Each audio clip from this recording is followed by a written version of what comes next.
ನಮಸ್ಕಾರ ವೀಕ್ಷಕರೇ, ಜಾನಕಿ ಟಿವಿ ಸುದ್ದಿವಾಹಿನಿಗೆ ಸ್ವಾಗತ. ನಾನು ನಿಮ್ಮ ಎಂ ಮಹದೇವಸ್ವಾಮಿ.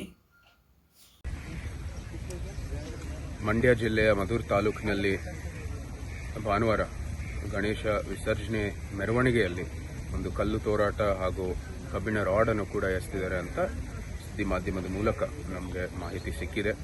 ಅತ್ಯಂತ ಖಂಡನೀಯ ಒಂದು ಘಟನೆ ಮತ್ತು ಸರ್ಕಾರನೂ ಕೂಡ ಶೀಘ್ರದಲ್ಲಿ ಒಳ್ಳೆ ರೀತಿಯಲ್ಲಿ ಏನು ಅಪರಾಧಿಗಳಿದ್ದಾರೆ ಅದನ್ನ ಒಳಗಾಗಬೇಕಾಗಿದೆ ಮತ್ತು ಕ್ರಮವನ್ನು ತಗೋಬೇಕಾಗಿದೆ. ಜೊತೆಗೆ ಈ ಸರ್ಕಾರ ಏನು ಪ್ರಾಣ ರಕ್ಷಣೆ ಮಾಡಬೇಕಾಗಿದೆ, ಒಳ್ಳೆ ಆಡಳಿತ ಕೊಡಬೇಕಾಗಿದೆ, ಎಲ್ಲ ಆಚರಣೆಗೂ ಕೂಡ ಗೌರವವನ್ನು ಕೊಡಬೇಕಾಗಿದೆ. ಆ ಕೆಲಸವನ್ನು ಮಾಡಲಿ.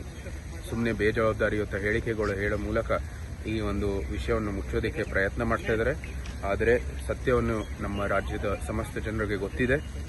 ಈ ಘಟನೆ ಒಂದು ಸಂಘಟಿತ ಪ್ರಯತ್ನ.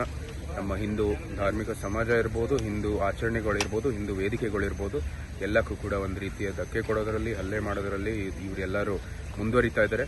ಅದಕ್ಕಾಗಿ ಇದರ ಬಗ್ಗೆ ಒಂದು ಕ್ರಮ ತಗೊಂಡು ಒಂದು ಶಾಂತಿಯುತ ಒಂದು ಸಮಾಜ ಸೃಷ್ಟಿ ಮಾಡೋದಕ್ಕೆ ಈ ಒಂದು ಸರ್ಕಾರ ಮುಂದುವರಿಬೇಕಾಗಿ ನಾವು ಆಗ್ರಹಿಸ್ತೀವಿ.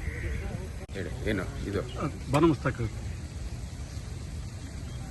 ಈಗಾಗಲೇ ಬಾನು ಮುಷ್ತಾಕ್ ಅವರ ವಿಚಾರದಲ್ಲಿ ದಸರಾಗೆ ಆಹ್ವಾನ ನೀಡ್ತಾ ಇರುವಂಥದ್ದು ಒಂದು ಹಿನ್ನೆಲೆಯಲ್ಲಿ ನಾವೆಲ್ಲರೂ ಪಕ್ಷದ ಪರ ಇರ್ಬೋದು, ವಕ್ತಾರರಿರ್ಬೋದು, ನಾವೆಲ್ಲರೂ ಜನಪ್ರತಿನಿಧಿಗಳಿರ್ಬೋದು, ಪಕ್ಷದ ಸಮಸ್ತ ಕಾರ್ಯಕರ್ತರು ಇರ್ಬೋದು, ಎಲ್ಲರೂ ಸಹ ಹೇಳಿರೋದು ಒಂದೇನೆ, ಅವರು ಹಿಂದೂ ಭಾವನೆಗೆ ಧಕ್ಕೆ ಕೊಡದೇನೆ ಬಂದರೆ ನಮ್ಗೆ ಯಾವುದೇ ರೀತಿಯ ಸಮಸ್ಯೆ ಇಲ್ಲ.